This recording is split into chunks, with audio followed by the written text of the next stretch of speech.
Haleluya. Saya beri tema firman Tuhan malam ini. Dicobai tetapi tidak berbuat dosa. Digoda tetapi tidak berbuat dosa. Bukan hanya zaman sekarang, di dunia yang sukar ini orang Kristen mengalami cobaan.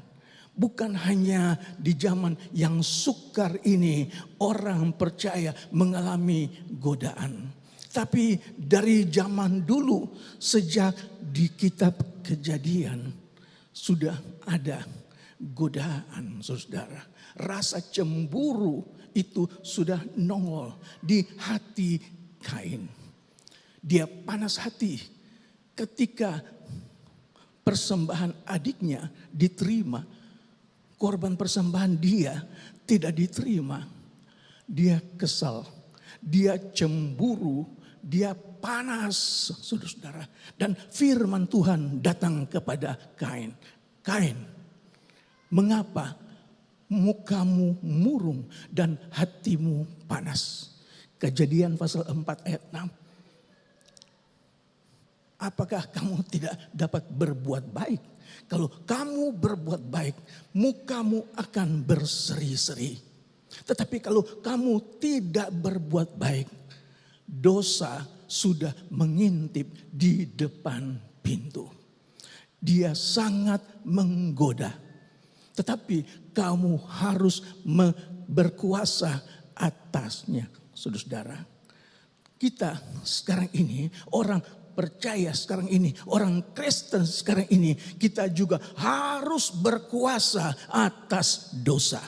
Jangan dosa yang berkuasa di hati kita, di pikiran kita, kita jatuh, saudara, dalam dosa. Kain sudah diingatkan Tuhan, kau harus berkuasa atasnya. Tetapi dia gagal. Kain tidak berkuasa hatinya, tidak menguasai pikirannya, hatinya tetap panas. Akhirnya dia bunuh adik kandungnya Habel, saudara. Dan ini yang kita belajar dari firman Tuhan. Berapa berat pun pencobaan, masalah godaan, tetapi kita harus percaya Roh Kudus yang Tuhan berikan kepada kita, orang percaya, tinggal di dalam kita. Dan kita harus percaya Tuhan berikan kita kemampuan untuk dapat menguasainya. Supaya jangan sampai kita jatuh di dalam dosa. Beberapa tahun yang lalu narkotika sudah menjalar ke seluruh dunia. Dan ini adalah salah satu pekerjaan si setan. Pemerintah Amerika memberikan satu kalimat kepada anak-anak muda, remaja. Just say no, saudara.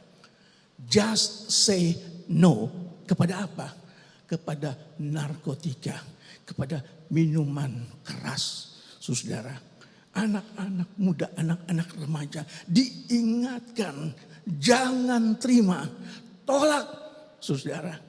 Karena dia datang dengan manis, dia datang dengan lembut, tetapi dia menghancurkan dengan keras, saudara. Dan dari zaman dulu, awal-awal tahun-tahun mulai susah-susah, jemaat di Amerika, orang-orang muda di Amerika, remaja di Amerika, siswa-siswa di Amerika sudah diingatkan, just say no kepada minuman keras, kepada narkotika. Bukan hanya di Amerika, di Indonesia, Jakarta, bukan hanya orang-orang dunia, orang-orang gereja juga jatuh dalam narkoba. Saya beberapa kali berkunjung ke penjara ibadah orang-orang Kristen.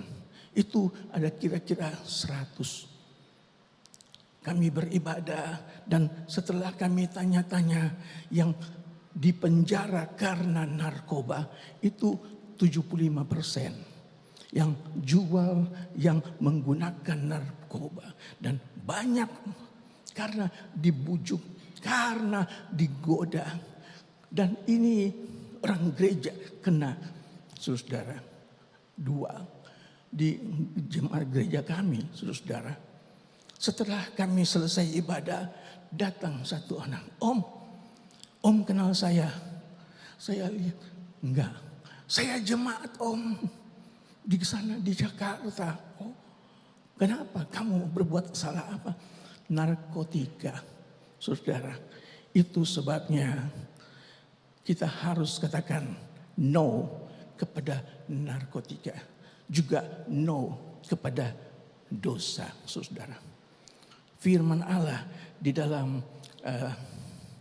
Roma pasal yang kedua ayat yang ke-12 kalau tidak salah saya lupa.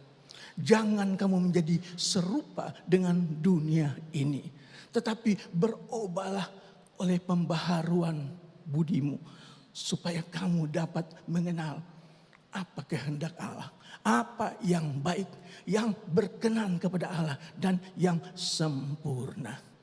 Kita sudah diajar, kita sudah diingatkan, jangan lagi menjadi sama seperti orang dunia.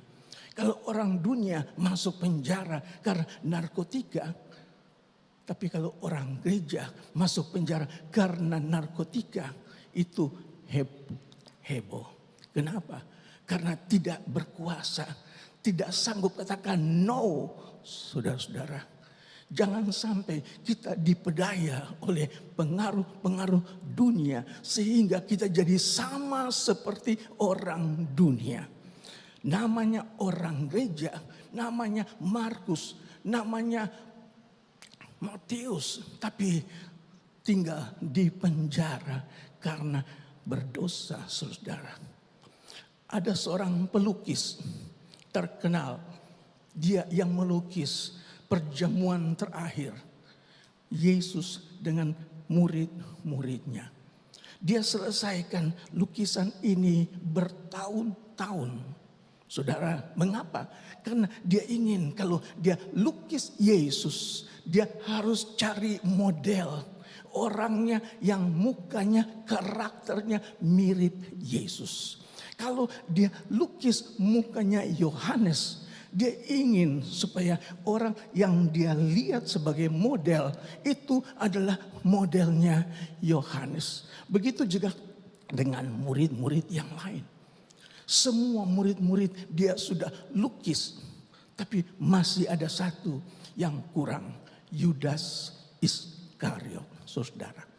Dia cari, keliling ke sana kemari, cari orang yang karakternya, yang mukanya, wajahnya mirip dengan Yudas. Tetapi dia susah mendapatkannya, saudara. Sampai akhirnya dia bilang, mungkin kalau saya pergi ke daerah kumuh, tempat tinggal orang-orang jahat, tempat tinggal orang-orang yang terbuang, mungkin di sana saya dapat melihat, mengambil seorang model Yudas. Dan akhir dia pergi ke tempat tumpukan barang-barang bekas, barang-barang yang sudah gak laku. Orang-orang tinggal di kemah-kemah kecil-kecil. Orang-orang miskin, orang-orang para penjahat-penjahat. Kemudian dia lihat ada seorang yang mukanya mirip Yudas. Dia panggil, dia katakan, bolehkah saya menjadikan Anda model untuk saya lukis sebagai seorang murid Yesus? Yudas. Oke, setuju harganya. Dia dilukis selesai Yudas Iskariot. Kemudian dia katakan, saya sudah 2 kali jadi model. Beberapa tahun yang lalu saya dilukis sebagai Yohanes, saudara. Yohanes murid yang dikasihi Yesus. Tetapi beberapa tahun kemudian sang Yohanes berubah menjadi Yudas Iskariot. Saudara, dunia membuat banyak orang-orang gereja. Dunia banyak membuat orang Kristen berubah. Karena apa? Tidak dapat katakan no terhadap dosa. Tidak dapat katakan tidak terhadap pengaruh-pengaruh dosa. Saudara-saudara. Dan ini yang terjadi untuk gereja-gereja. Beberapa tahun yang lalu saya mulai terbayang kalau pemerintah Indonesia punya staf-staf orang Kristen, maka mereka akan jadi panutan, akan jadi saksi kepada pemerintah-pemerintah yang tidak seiman. Tetapi saya kecewa. Waktu Natal ada salah satu menteri anggota jadi ketua panitia Natal. Saya bilang, Tuhan terima kasih. Seorang menteri Kristen jadi ketua panitia Natal. Sang presiden berpidato, bikin ceramah itu. Dia yang pimpin acara-acara. Saya rasa senang orang Kristen jadi duduk dalam pemerintahan. Tetapi beberapa bulan kemudian nama orang yang saya kagumi masuk penjara karena korupsi. Saudara-saudara, dan ini bukan yang pertama.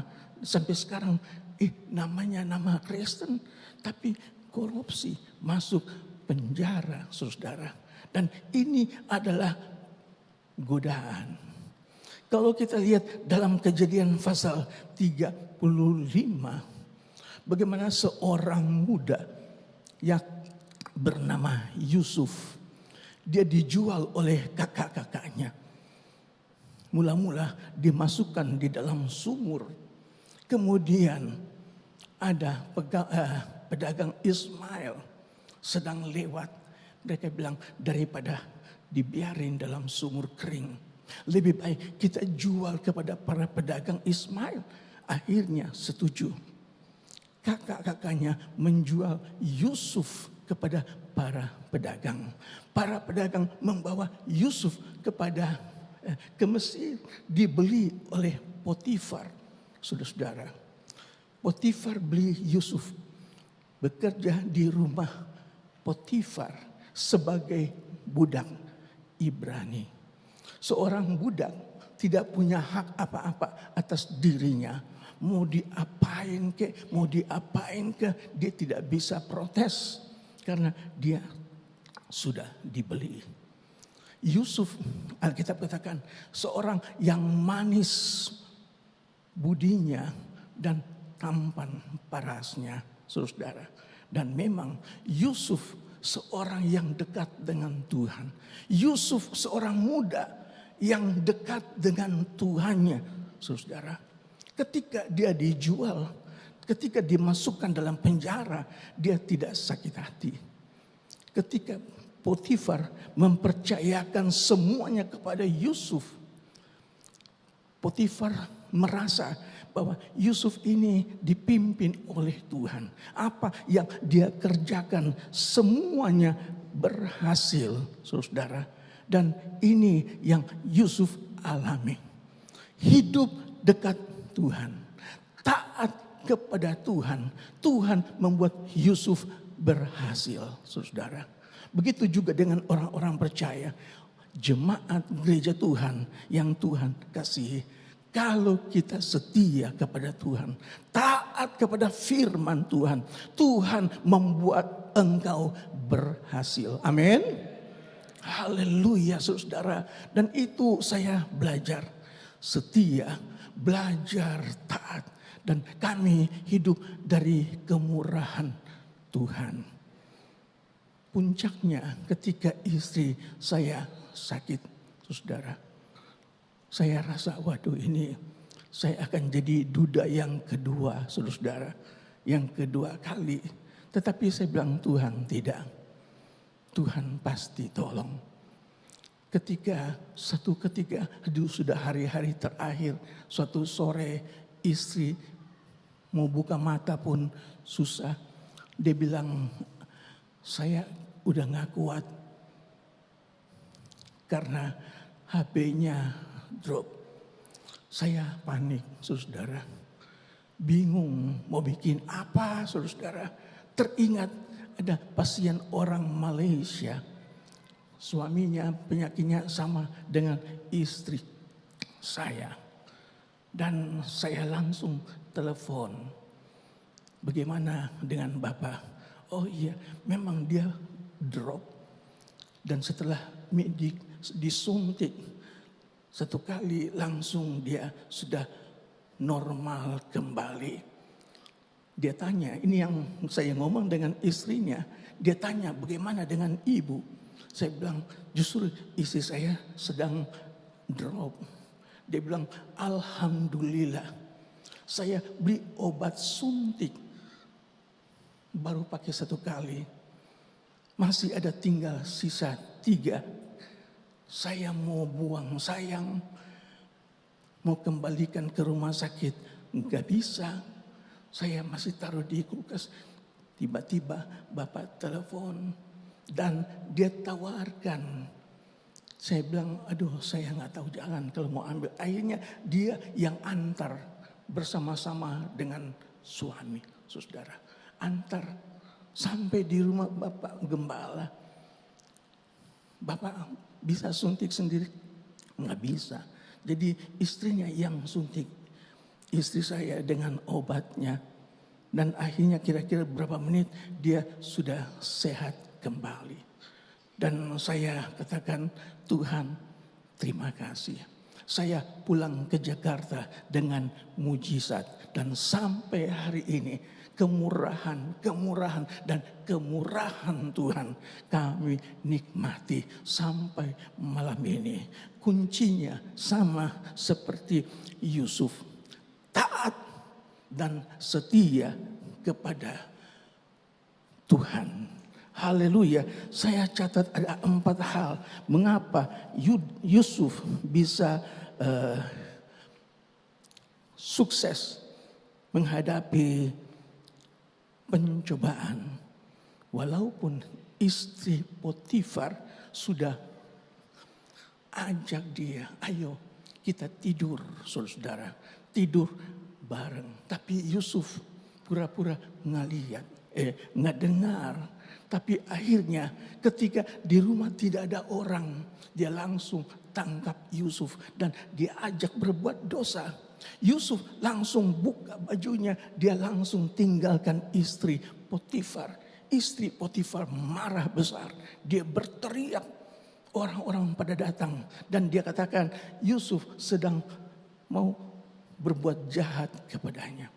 Suaminya pulang, Potifar, dia lapor, itu orang Ibrani yang kamu bawa ke dalam sini, dia mau berbuat jahat kepadaku. Yusuf tidak dapat membela diri, Yusuf tidak dapat berkata apa-apa, masuk penjara, saudara. Tetapi walaupun Yusuf di penjara, Tuhan tetap menyertai Yusuf. Tuhan tetap mengasihi Yusuf. Bahkan kepala penjara juga sayang kepada Yusuf. Jadi sebagai orang-orang percaya, ada kalanya kita juga mengalami pencobaan, godaan, bahkan tantangan hidup yang berat. Rasanya terpuruk, tapi bukan berarti Tuhan jauh dari kita. Tuhan senantiasa dekat dengan kita. Di dalam penjara, Yusuf masih nikmati kebaikan dari kepala penjara. Haleluya, saudara. Jadi mengapa Yusuf bisa menang menghadapi tantangan godaan? Yang pertama, dia jaga hati nuraninya. Dia bisa menjaga hati nuraninya, saudara. Hati nuraninya itu bagaikan nyawa kita yang harus kita jaga, saudara. Ada seorang profesor dari universitas ternama di Jepang. Dia sadar orang-orang Jepang itu terlalu banyak. Gampang bunuh diri, gampang mabuk. Jadi dia mulai promosi tentang bahayanya minuman keras. Dia mulai kampanyekan tentang minuman keras, saudara. Dan satu ketika dia sedang naik kapal laut, beberapa penumpang ajak dia, "Hai profesor, mari temanin kami minum minuman keras." Profesor ini bilang, "Enggak,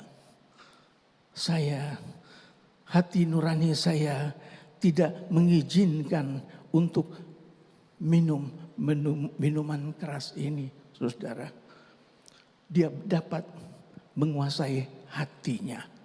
Mereka bujuk, "Profesor, di kapal ini cuma kita aja, nggak ada yang lain, nggak ada yang tahu, saudara." Tetapi tetap profesor ini katakan, "Saya tidak bisa. Hati nurani saya tidak mengizinkan saya minum minuman keras ini, saudara." Dan itu sebabnya sang profesor dia sanggup menolak. Dan ini juga harus kita belajar menghadapi godaan, menghadapi tantangan, menghadapi cobaan. Tolak dalam nama Yesus, saudara. Kita akan menang, saudara. Allah menghendaki supaya tidak ada seorang pun yang dihukum, tetapi mereka berbalik dan bertobat. Tidak ada yang dibinasakan, saudara. Jadi yang pertama, Yusuf mengalami kemenangan. Dia sanggup karena dia memelihara hati. Dia takut kepada Tuhan dan ini menjadi modal dia memperoleh kemenangan, saudara. Hati nurani adalah dasar di mana iman itu berdiam. Apabila hati nurani menjadi lemah, iman kita juga akan menjadi lemah. Hati nurani itu harus kita jaga seperti biji mata kita. Dia seperti nyawa kita, saudara. Kalau mata kita kemasukan debu, maka ada air mata yang mengeluarkan debu tersebut. Saudara, hati nurani manusia itu mengingatkan kita supaya menolak terhadap hal-hal yang tidak benar. Dalam 2 Petrus 3 ayat 9, kehendak Allah adalah supaya semua orang diselamatkan. Allah tidak mau seorang pun binasa, melainkan supaya semua orang berbalik dan bertobat, saudara. Dan untuk orang-orang muda kita harus jaga. Kalau kita mau masa depan kita cemerlang, taatilah firman Tuhan. Jagalah hati nurani dan takutlah akan Tuhan. Haleluya. Efesus pasal 5 ayat 16 kalau tidak salah.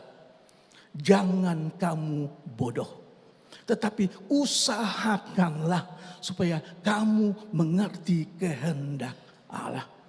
Jangan kamu mabuk anggur, karena anggur menimbulkan hawa nafsu. Tetapi hendaklah kamu penuh dengan roh. Haleluya. Roh dan daging bertolak belakang. Alkitab katakan darah dan daging tidak mendapat bagian dalam kerajaan sorga. Jadi kalau kita kalah terhadap hawa nafsu, kita hidup di dalam dosa, maka tidak ada tempat bagi kita dalam kerajaan sorga. Haleluya. Yang kedua, kalau yang pertama, mengapa Yusuf bisa melewati godaan dari Nyonya Potifar, dari Tante Potifar? Yang pertama, Dia takut akan Tuhan. Dia jaga hati nurani. Dia taat kepada firman Tuhan. Yang kedua, Yusuf dapat menghindari dosa. Saudara, ayat 10 dari Kejadian 35 tadi, walaupun dari hari ke hari perempuan itu membujuk Yusuf, Yusuf tidak mendengarkan bujukannya untuk tidur dengan Nyonya Potifar. Dia tidak mau berzina, saudara. Paulus katakan, jauhilah nafsu orang muda. Haleluya. Kita harus sanggup, kita harus dapat berkata no terhadap dosa, saudara. Dan yang ketiga saya catat, Yusuf dapat berkata tidak. Dia melarikan diri, menjauhkan diri dari dosa. Dan yang keempat, keputusan jangan takut kepada manusia, saudara-saudara. Ketika istri Potifar minta Yusuf tidur dengannya, berbuat dosa dengannya, sambil memegang baju Yusuf, Yusuf melepaskan baju. Dia lari tinggalkan istri Potifar, saudara. Dan ini yang harus kita belajar. Jangan kita katakan no, tapi tetap dekat-dekat dengan dosa. No, dan tinggalkan. Pergi sama seperti Yusuf, saudara. Tuhan kiranya tolong kita jemaat Kota Masai, kepada anak-anak muda, kepada orang-orang tua yang anak-anaknya sedang sekolah, remaja, pemuda, ajari hidup takut akan Tuhan. Ajari supaya mereka dapat menguasai hati nurani. Ajar mereka supaya mereka tinggal dekat dengan Tuhan, saudara. Dan Tuhan kiranya tolong kita jemaat Maksasai sama dengan jemaat yang ada di Jakarta. Gereja sedang menuju kepada kesempurnaan. Efesus katakan, jangan kamu mabuk anggur, tetapi hendaklah kamu penuh dengan roh. Tuhan berikan Roh Kudus yang akan menuntun kita. Roh Kudus yang akan mengingatkan kita terhadap dosa, saudara. Dan ini yang sedang gereja Tuhan hadapi. Gereja sedang menuju kesempurnaan, menunggu pengantin sorga. Tuhan Yesus datang kembali. Dan dia hanya menyebut gereja Tuhan yang kudus. Gereja Tuhan yang penuh dengan roh. Gereja Tuhan yang dewasa, yang bertumbuh, yang taat, yang takut akan Tuhan. Jangan sampai kita menjadi seperti 5 anak darah yang bodoh. Sama-sama bawa pelita, tetapi 5 anak darah yang pintar. Ketika pengantin datang, saudara, suara dengar pengantin pria datang. 10 anak darah ini bangun, pontang-panting, siapkan semua peralatan termasuk pelita mereka. Tetapi 5 anak darah yang bodoh, pelitanya mulai pudar. Mereka panik. Pelita yang tidak menyala tidak masuk dalam ruang pesta.